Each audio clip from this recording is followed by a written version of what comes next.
Hello students, this is Naveen Upadhyay. You are watching your favorite subject physics. Now we will start a new lecture. First of all, we will connect our lecture to the last topic. और last lecture में my dear हमने बात की थी types of vectors की और discussion किया था equal vectors, opposite equal vectors, parallel vectors, coplanar vectors, collinear vectors, orthogonal vectors और zero vectors.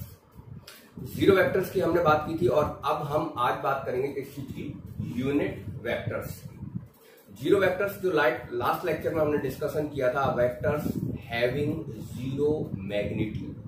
A vector having zero magnitude is called zero vector और नल वेक्टर। सिमिलर अगर अपन name wise जाते हैं, unit vector, a vector having one unit magnitude. A vector having one unit magnitude is called unit vector. ऐसा vector जिसका magnitude one unit होता है, unit vector होता है। तो पॉइंट्स अगर अपन पॉइंट्स में बात करते हैं तो फर्स्ट पॉइंट हम इसका ले लेते हैं, a vector having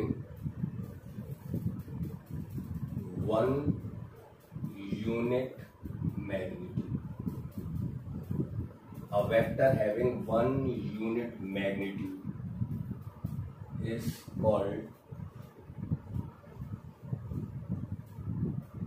unit vector.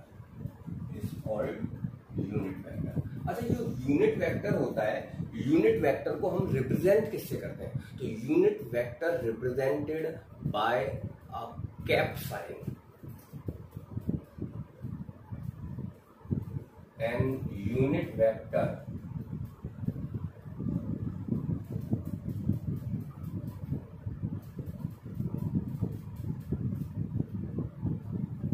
represented by a cap sign, like this, a cap। देखो, एक ऑर्डिनरी वेक्टर्स जो होता है, ऑर्डिनरी वेक्टर्स को हम रिप्रेजेंट करते हैं arrow over on head, capital bold letter and arrow over on head. और यूनिट वेक्टर को हम स्पेशली किस चीज से, I, and unit vector represented by a cap sign, A cap over on head. अच्छा, अब हम थर्ड पॉइंट पे चलते हैं। फॉर एग्जाम्पल यहां मैंने एक यूनिट वेक्टर कोई वेक्टर ले रखा है, ऑर्डिनरी वेक्टर ले रखा है ए, और vector A is equal to है 2 मीटर ईस्ट। तो हम देख रहे हैं कि यहां पर इसका जो मैग्नीट्यूड है वो है 2 यूनिट, और यूनिट है इसकी क्या, मीटर। मैग्नीट्यूड 2 यूनिट मीटर और डायरेक्शन है ईस्ट। अब अगर अपन इसको देखेंगे, गौर से देखेंगे, तो इसका जो मैग्नीट्यूड है वो 2 यूनिट है। तो ये एक यूनिट वेक्टर नहीं है, ये यूनिट वेक्टर नहीं है, एक ऑर्डिनरी वेक्टर है जिसका मैग्नीट्यूड कितना है, 2 यूनिट। अब अगर हम इसको यूनिट वेक्टर में चेंज करना चाहते हैं तो मैं क्या करता हूं, इस 2 मीटर ईस्ट जो हमारा वेक्टर है, इस वेक्टर को इसके मैग्नीट्यूड से डिवाइड कर दे रहे हैं। इस वेक्टर को इसके मैग्नीट्यूड से अगर हम डिवाइड कर दे रहे हैं तो vector divide by its magnitude. अगर मैग्नीट्यूड से डिवाइड कर देंगे तो 2 × 2, ये हो जाएगा 1 मीटर ईस्ट। तो ये अब चेंज हो गया यूनिट वेक्टर में, क्योंकि इसका जो मैग्नीट्यूड है वो हो गया, माय डियर, कितना, 1 unit. Third point, when a vector divide by its magnitude then it is convert into a unit vector. A vector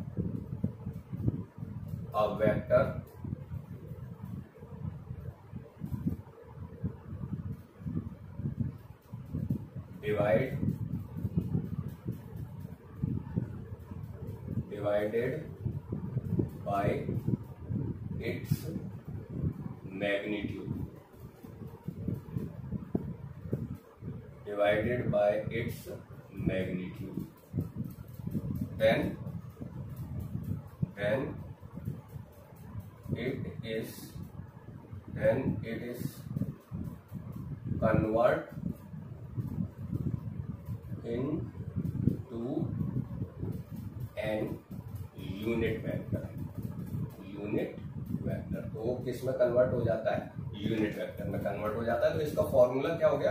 vector divide by its magnitude convert into unit vector, ये इसका formula हो गया। अच्छा, एक unit vector जो है, अब हम चलते हैं नेक्स्ट पॉइंट पर।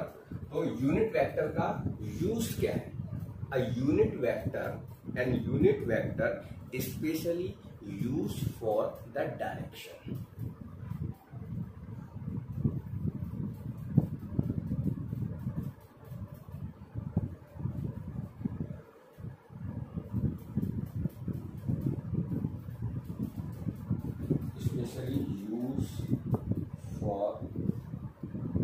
Especially used to show the direction.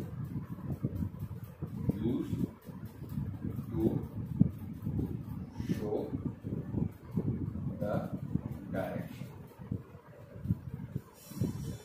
तो यूनिट वेक्टर का जो यूज है वो हम किसके लिए करते हैं? डायरेक्शन को शो करने के लिए करते हैं। कोई वेक्टर्स है और सपोज दैट उस वेक्टर्स के अंदर डायरेक्शन नहीं है, ओनली उसका मैग्नीट्यूड है, तो अगर हम उस वेक्टर को उसको यूनिट वेक्टर से अगर मल्टीप्लाई कर देते हैं तो उसके अंदर आ जाता है डायरेक्शन। फॉर एग्जांपल जैसे ये है ना, तो मैं इस मैग्नीट्यूड को अगर इसको ट्रांसपोजिशन कर देता हूं तो ये जो magnitude into unit vector is equal to vector. तो यूनिट वेक्टर का यूज हम डायरेक्शन के लिए करते हैं। जैसे तुमने देखा होगा साइनिंग बोर्ड वगैरह जो रोड्स पे लगे होते हैं, और वो साइनिंग बोर्ड्स पर जो एरो लगे होते हैं वो एरो हमें क्या बताते हैं? Turn to right, turn to left और स्ट्रेट। उन एरोस के थ्रू अपन को डायरेक्शन का पता चलता है कि हमें किस डायरेक्शन में मुड़ना है और किस जगह पहुंचना है। तो जस्ट यूनिट वेक्टर भी इसी तरह का काम करता है। यूनिट वेक्टर्स हम यूज करते हैं किसके लिए? डायरेक्शन को शो करने के लिए। किसी वेक्टर के डायरेक्शन को शो करने के लिए हम यूनिट वेक्टर का यूज करते हैं। सपोज दैट जैसे मेरे पास कोई फोर्स दिया हुआ है और मैंने जो फोर्स लिया है, देखो F इज इक्वल टू, मैंने ले लिया फोर्स सपोज 5 न्यूटन, ठीक है। अब ये फोर्स हमें किसी F इज इक्वल टू, मैंने कितना फोर्स ले लिया? 5 न्यूटन। अब मैं कहता हूं आपसे कि ये फोर्स जो है किसी ऑब्जेक्ट पे अप्लाई करना है, ठीक है।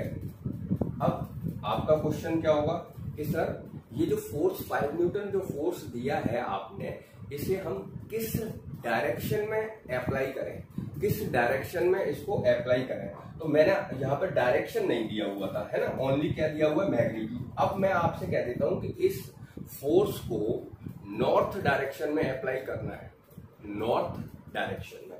तो आपने क्या किया, यहाँ पे एन कैप एक यूनिट वेक्टर ले लिया और 1 यूनिट, और वो भी north direction, 1 unit in north direction. अब अगर हम इस फोर्स को मल्टीप्लाई कर देते हैं किससे? इस यूनिट वेक्टर से, तो ये बन जाएगा 5 न्यूटन,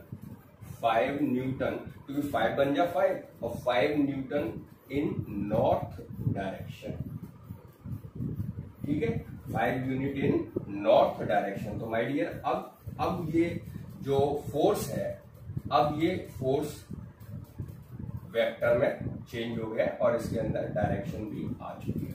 तो मेरा कहने से मतलब ये है कि हम डायरेक्शन को शो करने के लिए यूनिट वेक्टर का, अच्छा ऐसा जरूरी नहीं है कि एन कैप, कोई भी हम अल्फाबेट्स यूज कर सकते हैं। जनरली हम एन कैप यूज करते हैं, और भी तुम कोई अल्फाबेट्स यूज कर सकते हो यूनिट वेक्टर्स के लिए। तो अब यूनिट वेक्टर से रिलेटेड मैं कुछ और पॉइंट्स आपको बताता हूँ, इसको आप पहले नोट करो। और ये जो है थोड़ा सा मैं इसको जूम कर दे रहा हूँ माय डियर, तो मुझे लग रहा है शायद अब क्लियर है, और इसका स्क्रीनशॉट लेके इसको नोट करो। अच्छा, इसी में अब हम आगे एक और पॉइंट्स की बात कर लेते हैं यूनिट वेक्टर्स में ही, orthogonal unit vectors. Orthogonal vectors के बारे में मैंने आपको पहले बताया था, अब मैं आपको ऑर्थोगोनल यूनिट वेक्टर के बारे में बताता हूँ। हाँ, तो मैं बात कर रहा था किसकी, ऑर्थोगोनल यूनिट वेक्टर्स। अच्छा देखो, यहाँ पे मैंने एक रेफरेंस फ्रेम ले लिया है, वाई एक्सिस, एक्स एक्सिस,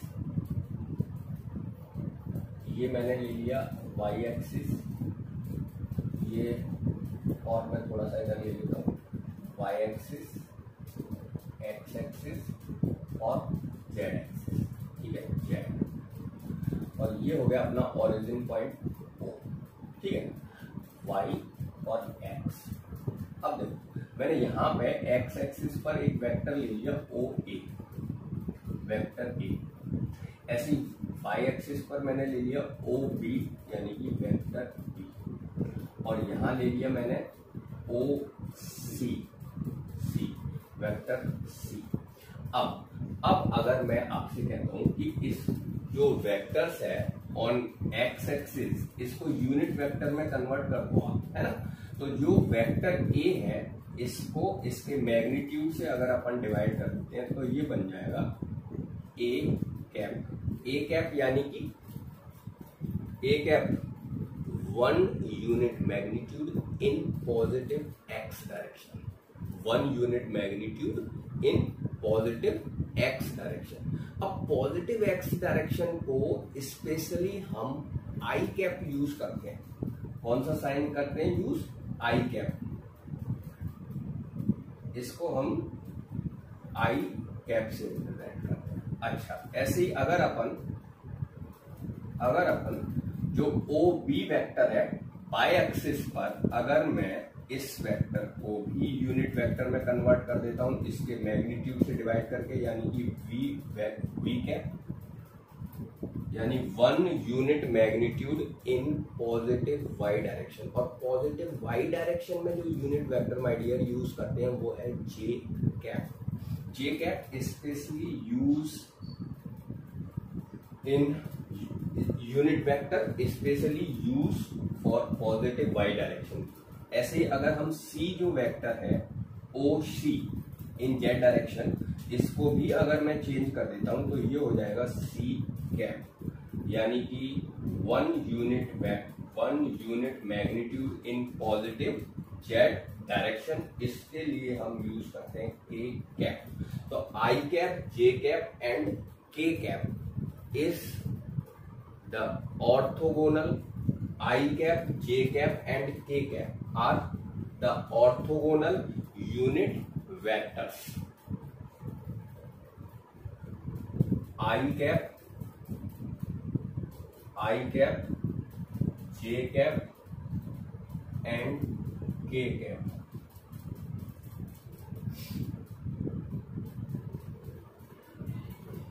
अच्छा, यहां मैं orthogonal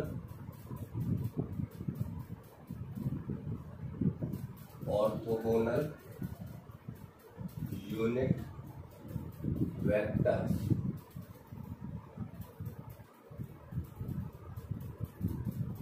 specially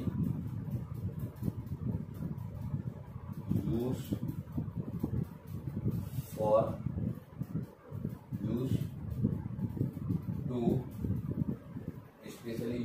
to show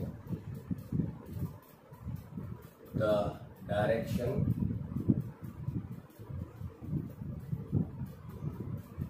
in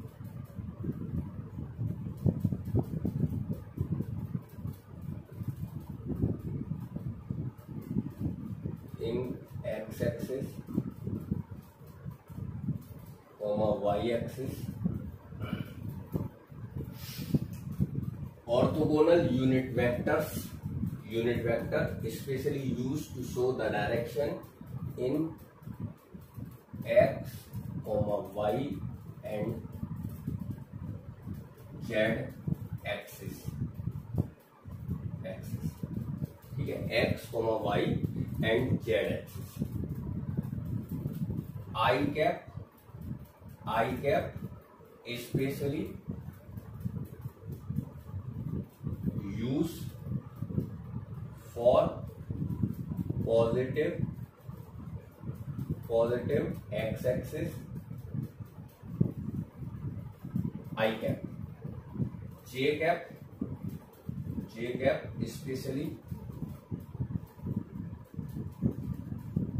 use for positive Y axis and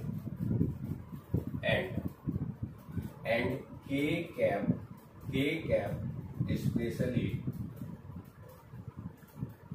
use for positive Z axis. अच्छा, तो ये हो गया अपना ऑर्थोगोनल यूनिट वेक्टर। तो ऑर्थोगोनल यूनिट वेक्टर्स जो होता है उनको अपन स्पेशली यूज करते हैं किसके लिए, एक्स एक्सिस, वाई एक्सिस और जेड एक्सिस के लिए, ठीक है। आई कैप का यूज किया जाता है पॉजिटिव एक्स एक्सिस के लिए और नेगेटिव एक्स एक्सिस के लिए माइनस आई कैप। ऐसे ही पॉजिटिव वाई एक्सिस के लिए जे कैप और नेगेटिव वाई एक्सिस के लिए माइनस जे कैप। ऐसे पॉजिटिव जेड एक्सिस जो कि अपवर्ड डायरेक्शन होता है और उसके लिए हम यूज करते हैं, पॉजिटिव जेड एक्सिस के लिए यूज करते हैं के कैप और नेगेटिव जेड एक्सिस जो इनवर्ड डायरेक्शन होता है उसके लिए यूज करते हैं माइनस के कैप। अच्छा, अगर मैंने कहीं पे लिख दिया for example vector A is equal to 2i cap, अब आपके समझ में आएगा, देखो 2i कैप क्या समझ में आ रहा है, 2 unit magnitude in positive X axis, positive X direction. 2i cap है, आई कैप क्या है, यूनिट वेक्टर इन पॉजिटिव एक्स डायरेक्शन और इसका मैग्नीट्यूड कितना मैंने ले रखा है 2 यूनिट, ठीक है। अच्छा, अब अगर मैं कर देता हूं प्लस 3j कैप, अब क्या कहोगे आप, 2 unit magnitude in positive X direction and 3 unit magnitude in positive Y direction minus 1k cap, 1 unit magnitude in negative Z direction, 1 unit magnitude in negative Z direction. तो ये हमने individually जो आई का coefficient है वो एक्स एक्सिस पे magnitude बता रहा है और वाई जे का जो कोफिशिएंट है वो वाई एक्सिस पे मैग्नीट्यूड बता रहा है और जो के का कोफिशिएंट है वो जेड एक्सिस पर मैग्नीट्यूड बता रहा है। माय डियर, अगर मैं आपसे कहता हूं इनका कंबाइंड मैग्नीट्यूड कितना हुआ, तो कंबाइंड मैग्नीट्यूड अपन निकालने के लिए क्या करते हैं, under root square of coefficient of I plus square of coefficient of J plus square of coefficient of K. तो ये इसका कंबाइंड मैग्नीट्यूड निकल के आ जाता है। तो ये आ जाएगा कितना, 4 + 9 + 1, तो 4 9 4 1 10 और 4 14 √14 यूनिट, √14 यूनिट। तो ये इसका कंबाइंड मैग्नीट्यूड हो गया किसी भी ऑर्डिनरी वेक्टर्स को जिसमें आई जे और के में डायरेक्शन दिए हुए हैं उसको हम इंडिविजुअली तो हम बता ही सकते हैं कि एक्स एक्सिस पर, वाई एक्सिस पर और जेड एक्सिस पर उसके मैग्नीट्यूड कितने हैं, लेकिन अगर हमें उसका कंबाइंड मैग्नीट्यूड निकालना है तो अपन इस तरीके से रूट में डाल के उनके कोफिशिएंट्स का स्क्वायर कर देते हैं, sum of square of coefficients of I J and K. अच्छा माय डियर, एक चीज और, ये जो हमने वेक्टर्स लिया था ये वेक्टर्स एक यूनिट वेक्टर नहीं है, because its magnitude is not, because its magnitude is does not 1 unit. इसका जो मैग्नीट्यूड है वो 1 यूनिट नहीं है, कितना है, √14 है। इसका मतलब ये यूनिट वेक्टर नहीं है, ये जो वेक्टर था वो यूनिट वेक्टर नहीं है, ये एक ऑर्डिनरी वेक्टर है। अब अपन कुछ क्वेश्चन देख लेते हैं कि तो हम किसी भी वेक्टर्स को यहां से चेक कर सकते हैं कि वो यूनिट वेक्टर है या नहीं है, उसका मैग्नीट्यूड निकाल के देख सकते हैं। अच्छा देखो, हमें क्वेश्चन में क्या दे रखा है, find out the coefficient of I cap comma J cap and K cap of a unit vector of an unit vector to the given vector A is equal to 3i cap plus 4j cap minus k cap। तो ये जो हमें vector दिया हुआ है, इस vectors का हमें यूनिट वेक्टर बनाना है और उस यूनिट वेक्टर्स के अंदर अपन कोफिशिएंट फिर देखेंगे i, j और k के। तो मैंने अभी आपको बताया था यूनिट वेक्टर्स के लिए क्या करते हैं अपन, a vector divide by its magnitude, vector divide by its magnitude. तो हमारा वेक्टर क्या है my dear, 3i cap plus 4j cap minus 1k cap upon, अब इसके मैग्नीट्यूड से अपन इसे डिवाइड कर दें। तो इसका मैग्नीट्यूड कैसे लेंगे, आपको बताया था मैंने कैसे लेते हैं magnitude, root square of coefficient i जो है 3 स्क्वायर प्लस 4 स्क्वायर और प्लस माइनस 1 का स्क्वायर।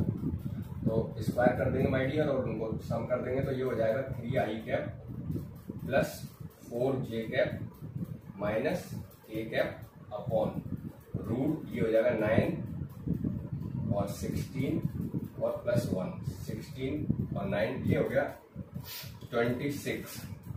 तो 3i cap plus 4j cap minus k cap upon root 26। तो माय डियर यहाँ पे जो कोफिशिएंट ऑफ ये जो a है, इसमें देखो कोफिशिएंट कितना हो जाएगा, 3 upon a, 3 upon under root 26 i cap plus 4 upon under root 26 j cap minus 1 upon under root 26 k cap. यहाँ अगर दिक्कत आ रही तो मैं इधर साइड में लिख दे रहा हूँ। तो जो i का जो कोफिशिएंट है वो गया 3 upon root 26 i cap plus 4 upon root 26 j cap minus 1 upon root 26 k cap. तो coefficient of i 3 by coefficient of i कितना माय डियर, 3 अपॉन रूट 26 और coefficient of j 4 upon root 26 और coefficient of k minus 1 upon root 26। तो ये अपना method हो गया। अब नेक्स्ट क्वेश्चन पे अपन चलते हैं। तो नेक्स्ट जो क्वेश्चन माय डियर मैंने ले रखा है, vector A I cap plus J cap upon root 2 unit, it is a unit vector और नॉट।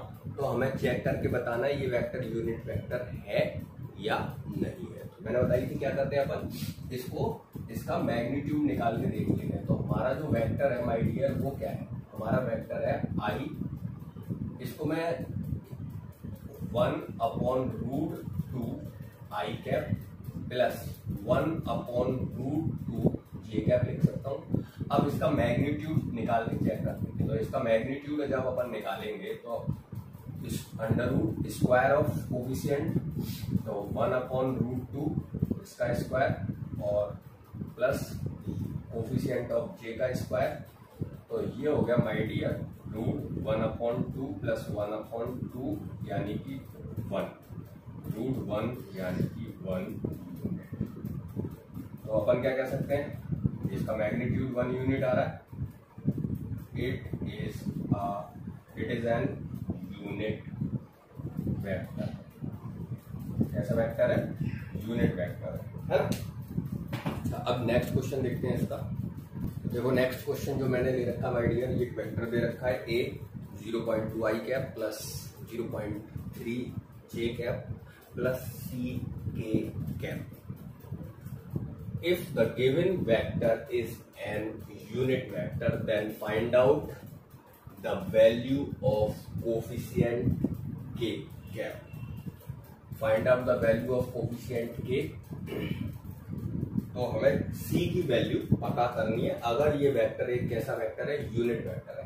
तो ये अगर दिया हुआ वेक्टर एक यूनिट वेक्टर है माय डियर, तो इस वेक्टर, ये जो वेक्टर है हमारा 0.2 i cap plus 0.3 j cap plus c k cap.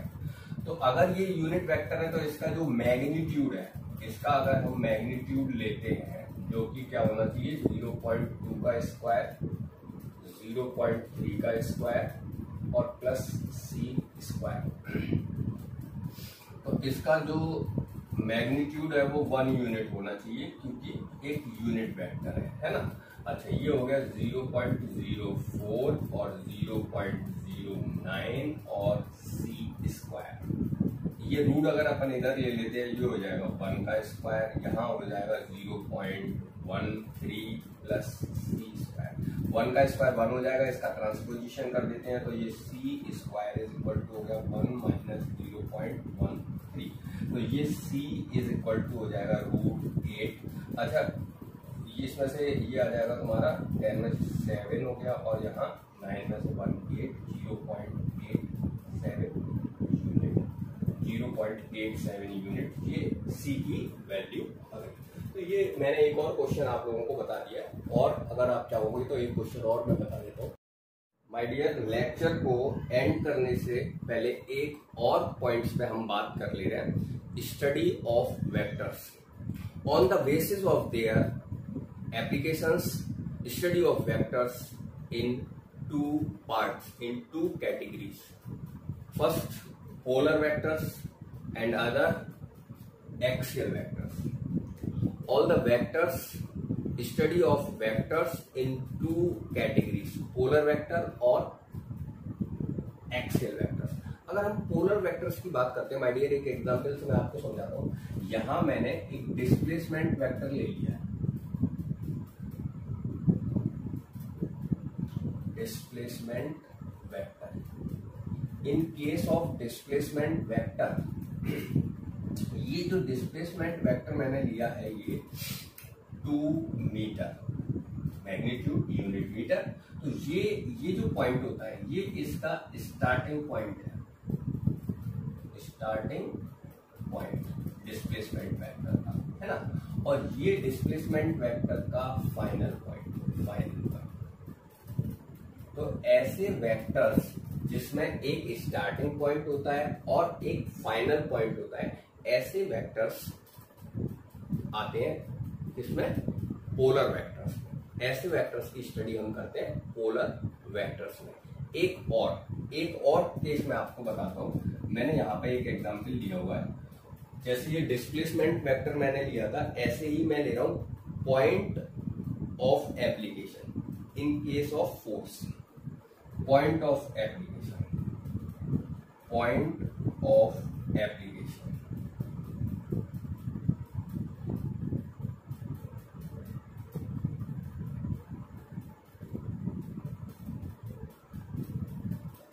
Point of application in case of force. Suppose that ये मेरे पास एक ब्लॉक है ऑफ मास m, और इस ब्लॉक पर मैंने यहाँ पे एक फोर्स अप्लाई कर दिया 5 न्यूटन एट एंगल 60 डिग्री। तो ये जो वेक्टर है, ये वेक्टर जो है इसकी भी स्टडी हम किसके अंदर करेंगे? पोलर वेक्टर्स के अंदर। ये भी पोलर वेक्टर्स के अंदर आएगा, और ये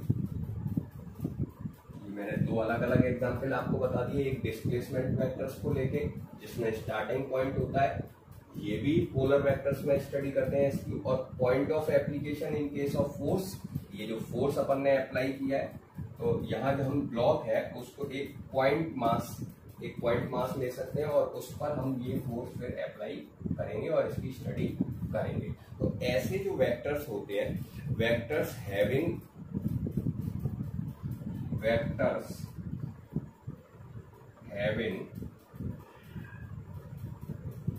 starting point in case of starting point in case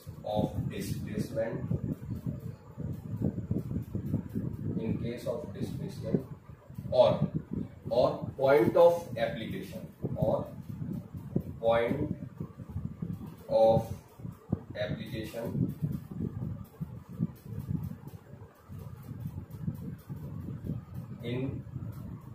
in case of force are called polar vectors। ऐसे वेक्टर्स की स्टडी हम पोलर वेक्टर्स के अंदर करते हैं। अब बात करते हैं हम किसकी? अब बात करते हैं एक्सियल वेक्टर्स की। ये बात कर लेते हैं एक्सियल वेक्टर्स की। तो ऐसे वेक्टर्स जो रोटेशनल इफेक्ट को रिप्रेजेंट करते हैं, vectors representing rotational effect are called axial vectors. ऐसे वेक्टर्स की स्टडी हम किस ग्रुप में करते हैं? एक्सियल वेक्टर्स में। फॉर एग्जाम्पल, आपने देखा होगा एक बच्चों का एक छोटा सा टॉयज आता है, उसमें क्या होता है, एक पंखी होती है और नीचे उस पंखी के नीचे एक पतली सी पाइप लगी होती है ना। पंखी ऐसे ऊपर होती है और नीचे पाइप। अब उस पंखी को जब अपन घुमाते हैं, ऐसे घुमा के छोड़ते हैं, तो वो पंखी जो है वो हवा में ऊपर की तरफ उड़ने लगती है। अब वो पंखी ऊपर की तरफ उड़ रही है रोटेशनल इफेक्ट की वजह से। जो हमने फोर्स, जो पंखी को अपन ने जो रोटेश घुमाया है, ये मैंने वो, ठीक है, ऐसे अपन ले ले रहे हैं ये, ठीक है, ये इसमें इसका जो पाइप है वो ले लेते हैं। ठीक, अगर हम इस पंखी को कैसे घुमाते हैं,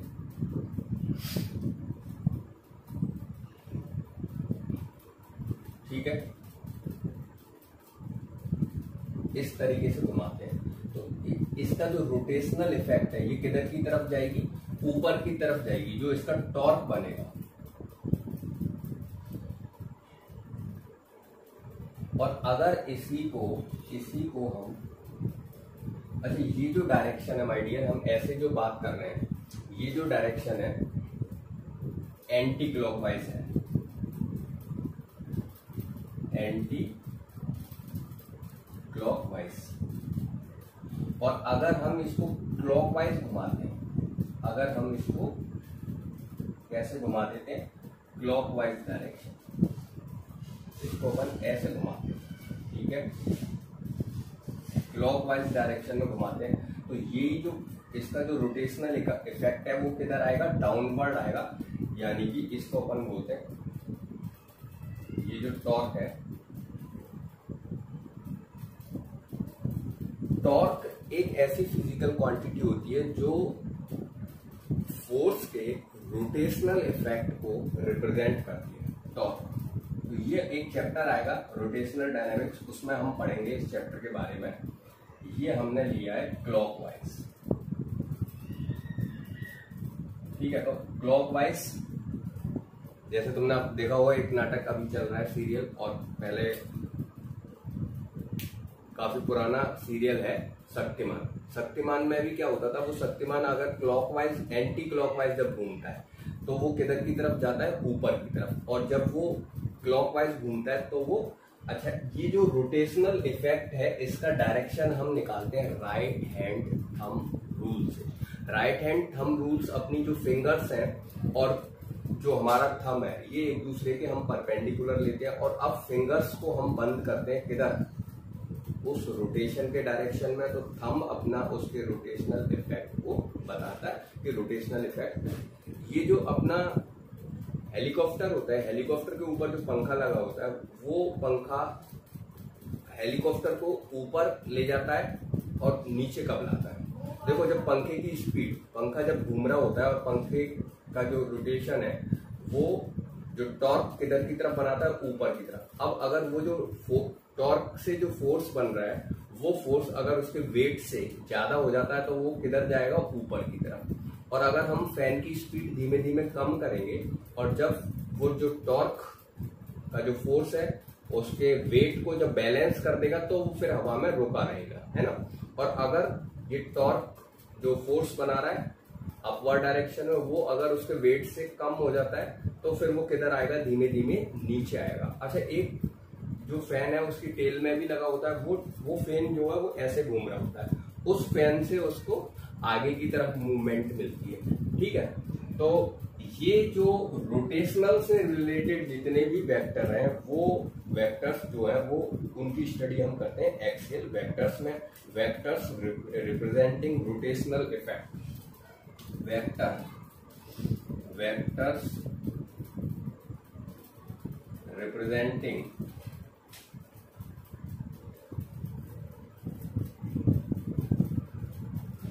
vectors representing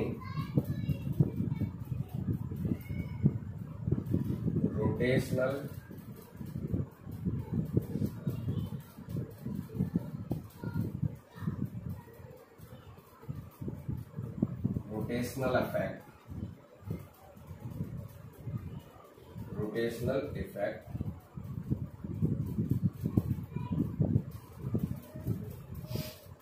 are vectors representing rotational effect are called axial vector.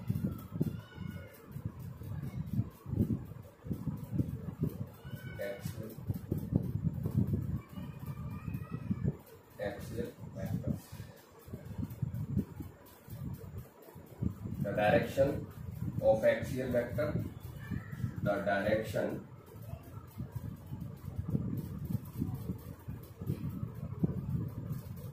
of axial vector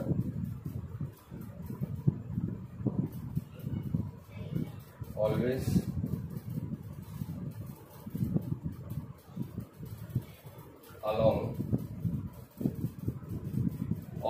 along the rotational axis।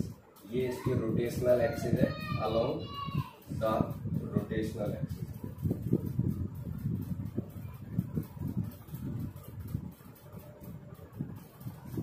along the rotational axis given by right hand thumb rule। कौन से रूल से? राइट हैंड थंब रूल, अभी मैंने आपको बताया था, है ना। और जब रोटेशनल डायनामिक्स ये जो चैप्टर आएगा वहां पर भी हम एक्सियल वेक्टर्स के बारे में बात करेंगे, है ना। अच्छा, एग्जाम्पल में कौन कौन से बता रहा था? For example torque,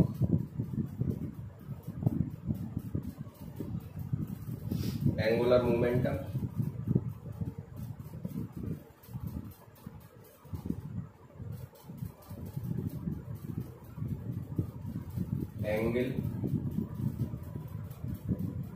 angular velocity,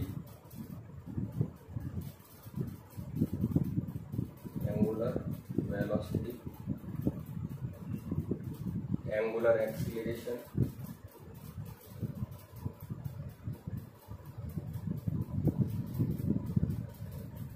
etcetera, है ना। ऐसे पोलर वेक्टर्स में अगर हम एग्जाम्पल की बात करेंगे माय डियर, तो कौन कौन से आ जाएंगे? डिस्प्लेसमेंट,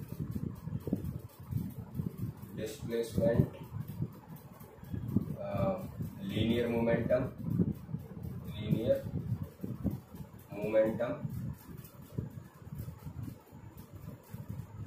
फोर्स, और फोर्स हो गया, और एक और मैं बताऊं तुम्हें, इम्पल्स, एक्शन, ठीक है। तो ये माय डियर टॉपिक हो गया अपना कौन सा? टाइप्स ऑफ वेक्टर्स का।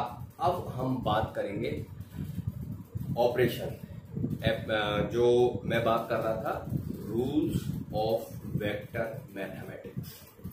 जो वेक्टर मैथमेटिक्स है, addition of vector, subtraction of vector, multiplication of vector and division of vectors. तो वेक्टर्स के जो रूल्स ऑफ वेक्टर मैथमेटिक्स है उनकी बात करेंगे। तो आगे आने वाला लेक्चर काफी इंपॉर्टेंट है।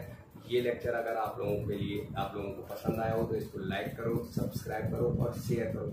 माय डियर, इसको जब आप सब्सक्राइब करके शेयर करेंगे और ज्यादा से ज्यादा लोग इस वीडियोस को देखेंगे और उनको जितने ज्यादा लोगों को इससे फायदा इससे मिलेगा इस लॉकडाउन पीरियड में, तो आप लोग इसको ज्यादा से ज्यादा शेयर करें माय डियर। तो मिलते हैं नेक्स्ट लेक्चर में, तब तक के लिए धन्यवाद, नमस्कार।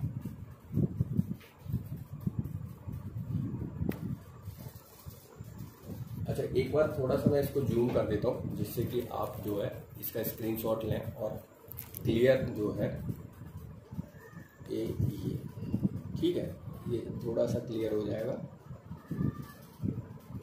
ठीक है, अब मुझे लग रहा है शायद क्लियर आ रहा होगा, और थोड़ा सा इसको मैं जूम कर देता हूँ। ठीक,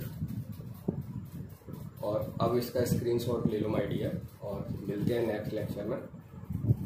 ओके, बाय।